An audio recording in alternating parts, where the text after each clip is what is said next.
Onde está Deus nesta pandemia? O profeta Amós, no capítulo 3 e verso 6 do seu livro, Sim. ele diz uma coisa muito interessante. Ele faz uma pergunta, ele diz: ocorre alguma desgraça na cidade, alguma tragédia, sem que o Senhor a tenha mandado? Ou seja, o profeta reconhece que há um Deus soberano que está no controle de todas as coisas, e até mesmo aquelas situações, aquelas ocasiões que nós reconhecemos como indesejáveis ou inexplicáveis, há uma razão por trás e Deus está no controle de todas essas coisas. Eu creio que nesse momento de pandemia, Deus está no lugar onde Ele sempre esteve, Sim. no seu trono, no seu lugar soberano de controle sobre todas as coisas. Então, qual é a pergunta, pastor Jean? Vai lá, faz logo essa pergunta. Mesmo que Deus não tenha o propósito de trabalhar na vida do homem no sentido de salvação porque veio seu filho, de olhar para o momento como uma ocasião para pressionar o homem a reconhecer a soberania de Deus, de toda a calamidade, de toda a catástrofe, tem uma lição importante. O homem vai ao arrependimento e à humilhação. Ele entende a sua estrutura, a sua limitação diante de um Deus que governa todas as coisas. Como reagir se alguém, por exemplo, que não crê na soberania de Deus, como reagir diante dessas circunstâncias, vendo que qualquer homem sai de um momento desse melhorado? Eu creio que Jó nos dá essa resposta com sua atitude, né? Você resumiu bem aqui a postura de Jó, Sim. Que apesar de estar vivendo um momento terrível na sua vida e talvez até de dúvidas e de questionamentos quanto ao propósito de Deus e à atuação divina, ele mesmo assim ele reconhece que Deus é justo. É justo, apesar da sua própria miséria, sua própria situação de miséria ser aparentemente uma negação disso. Sim. A situação de Jó apontava para um Deus injusto. Como é que pode um homem que é reto, que é temente a Deus, estar sofrendo isso? Essa é a acusação, inclusive, que fica implícita no discurso dos amigos de Jó. Sim. Agora, é impressionante, pastor Jean, porque lá no finalzinho do livro, é Deus quem fala. E Deus, ele se dirige a um dos amigos, não sei se era Elifaz, um dos amigos de Jó, aqueles que o acusavam, né, de ter sido culpado pela sua miséria, enfim. E Deus diz assim, olha, vocês não falaram acerca de mim o que é reto, mas o meu servo Jó falou.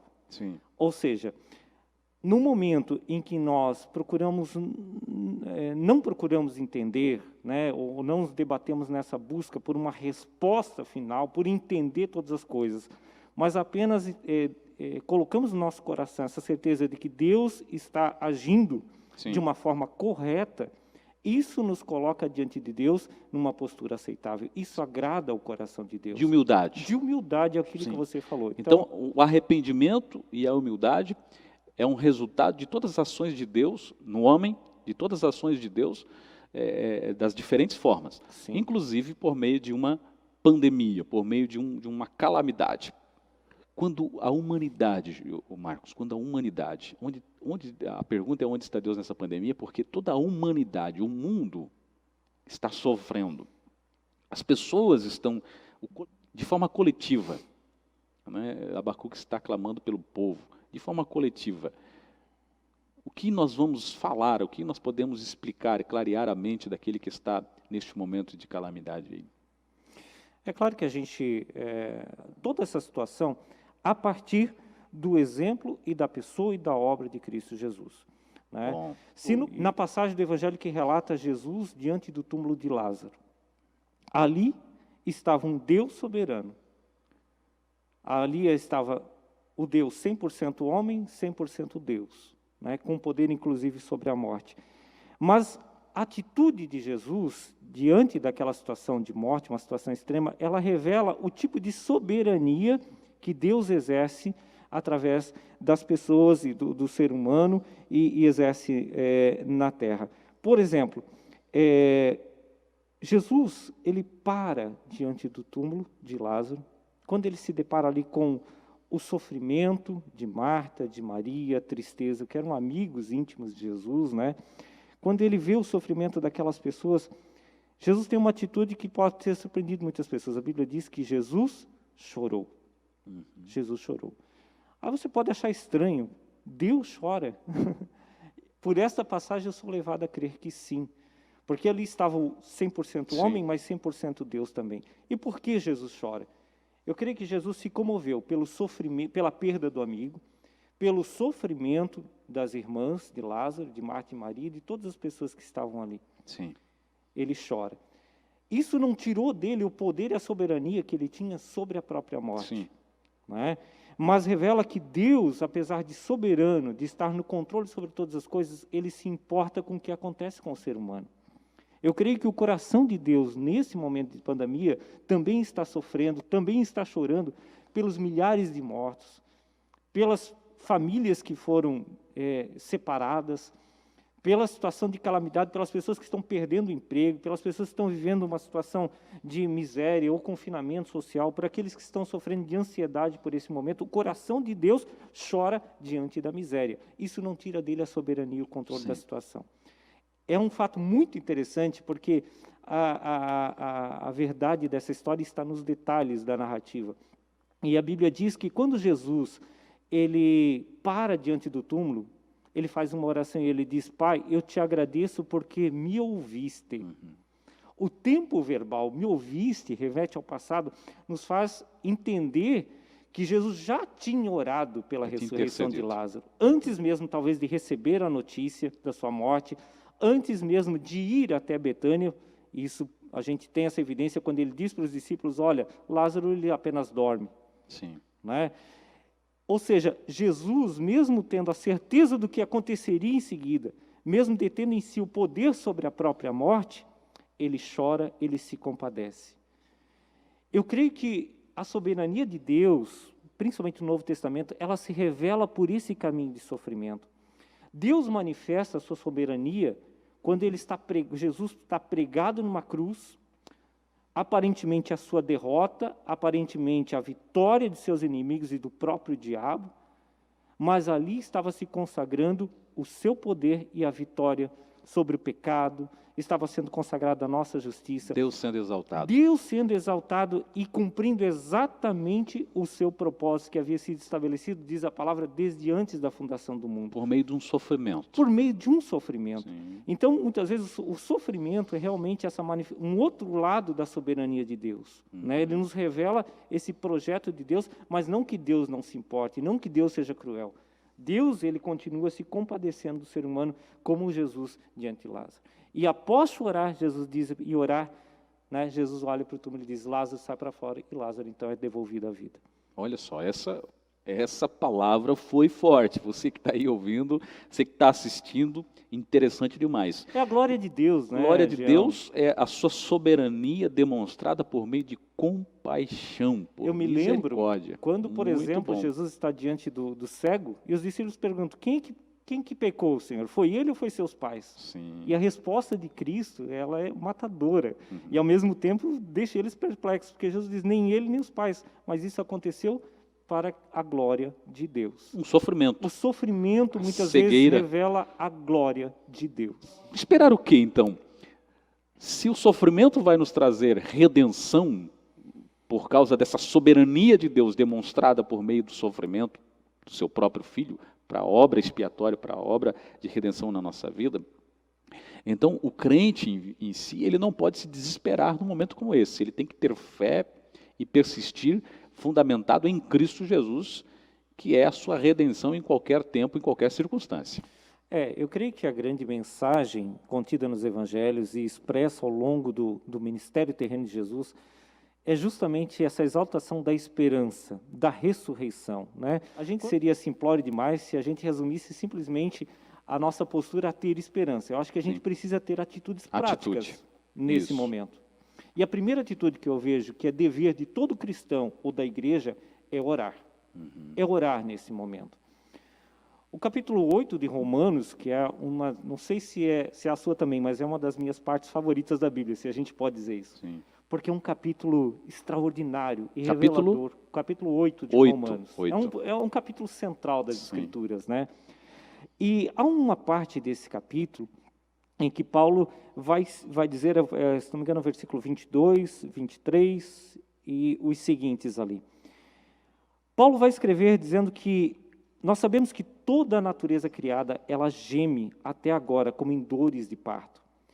E ele diz mais, e não é só isso, mas nós mesmos, ele está falando dos salvos, dos crentes agora, que temos os Sim. primeiros frutos do Espírito, gememos interiormente. Ou seja, a natureza caída está gemendo, toda a criação está gemendo, mas os filhos de Deus estão também gemendo interiormente. Isso tem muito a ver com o nosso momento. Sofrimento. Né? A gente vê aí milhares de pessoas morrendo, os hospitais superlotados, UTIs lotadas, o sistema de saúde público sem capacidade de atender a crescente quantidade de pessoas enfermas, os profissionais de saúde, aquela pergunta interior, o que eu posso fazer? Se Exatamente. os governos não sabem o que fazer, se a ciência não sabe o que fazer, se as autoridades não têm uma resposta, o que eu, o cidadão comum, posso fazer? A resposta para mim e para você, que cremos no Senhor Jesus, somos seguidores do Mestre, é orar. Porque se a criação geme, a Bíblia diz que os filhos de Deus também gemem. Sim. Agora, a grande questão, Jean, é que muitas vezes, diante de uma situação tão caótica, a gente não sabe nem como orar, nem o que pedir. Sim. É. O que fazer? Pedir pela cura, pedir Como, pelo né? fim, Como pedir? como? E a palavra de Deus nos dá a resposta também para esse dilema na continuidade Exatamente. do texto. Porque o texto de Romanos, lá no versículo 26 e 27, vai dizer que da mesma forma como a criação geme, como os filhos, os filhos de Deus também gemem, também o Espírito nos ajuda em nossa fraqueza, porque a gente não sabe como orar. Onde está Deus nesta pandemia? Deus está no mesmo lugar. Se Deus está no mesmo lugar, com seus propósitos que não podem ser frustrados, com seus propósitos que não podem ser deixados de lado, ou seja, vão acontecer, queira nós ou não, por que nós paramos no momento de crise? Por que nós estagnamos no momento de crise? Por que nós não agimos? Se Deus continua agindo, se Deus tem o controle, se Deus chamou, se Deus consagrou, se Deus enviou, se Deus deu recursos, e eu não falo somente de recursos físicos, materiais, que é um princípio basilar da igreja. E quando eu falo de igreja, você que está ouvindo aí, por favor, né, você que está ouvindo, igreja não é instituição, igreja não é prédio, igreja não é local, igreja somos nós. Nós somos igrejas, nós nos reunimos nesse lugar, nós fazemos parte de uma instituição. Agora, a responsabilidade da igreja, primeiro, é individual. É um membro trabalhando em função do corpo. Segundo, ela é coletiva. Então, em tempo de crise, em tempo de pandemia, o Marcos falou aqui, foi muito, muito bom e com muita propriedade. Ele diz que nós precisamos agir, nós precisamos ser instrumentos de Deus, né? Ser solidários, né? Dar assistência à igreja, não à instituição, à igreja. Que somos nós. Somos nós, a igreja, eu, você, nós. Se nós fizermos isso, nós vamos sair bem melhor, não vamos sair mais. Isso responde à pergunta inicial do nosso programa. Onde é que está Deus na pandemia? Exatamente. Ele está nos céus, mas Ele também está nas mãos e nos pés daqueles que estão lá no hospital nesse Anunciam momento, as boas novas. colocando a sua vida Exatamente. em risco para salvar a vida de algumas pessoas. Está nas mãos e nos pés daqueles que estão levando uma cesta básica, daqueles que estão fazendo alguma iniciativa para oportunizar uma fonte de renda ou preparação para aquelas pessoas que estão sem emprego. Deus continua agindo nessa pandemia, através da vida daqueles que entendem essa mensagem e colocam sua vida à disposição de Deus. Não faz uma coisa, dá não um manda os cabum anjos. lá, manda os anjos. Ah, Deus já mandou, eu e você. Bom É através demais. da nossa mão que Deus está agindo. bom demais. Olha onde está Deus nessa pandemia. Venha agir, ter ações, atitudes coerentes com a sua fé. Está nos céus, no seu trono, amando como sempre amou, porque essa é a sua essência. Essa é a sua essência. E o apóstolo Paulo, vamos usar a carta aos Romanos, o apóstolo Paulo disse assim: então, quem pode nos separar do amor de Cristo? Serão os sofrimentos, as dificuldades, a perseguição, a fome, a pobreza, os perigos ou a morte? Em todas essas situações temos a vitória completa por meio daquele que nos amou. Pois eu tenho certeza, isso aqui é lindo, né? Tenho certeza de que nada pode nos separar do amor de Deus. Nem a morte, nem a vida, nem os anjos, nem as outras autoridades ou poderes celestiais, nem o presente, nem o futuro, nem o mundo lá de cima, nem o mundo lá de baixo, em todo o universo. Não há nada que possa nos separar do amor de Deus, que é nosso, por meio de Cristo Jesus, o nosso Senhor. Amém. Amém? Onde está Deus nesta pandemia? Nós temos a convicção, a certeza que Ele está governando todas as coisas e o seu nome vai ser glorificado. Que a graça do Senhor seja sobre a sua vida, que o amor de Deus seja derramado abundantemente. Fique na paz e até a próxima, se assim o nosso Deus nos permitir.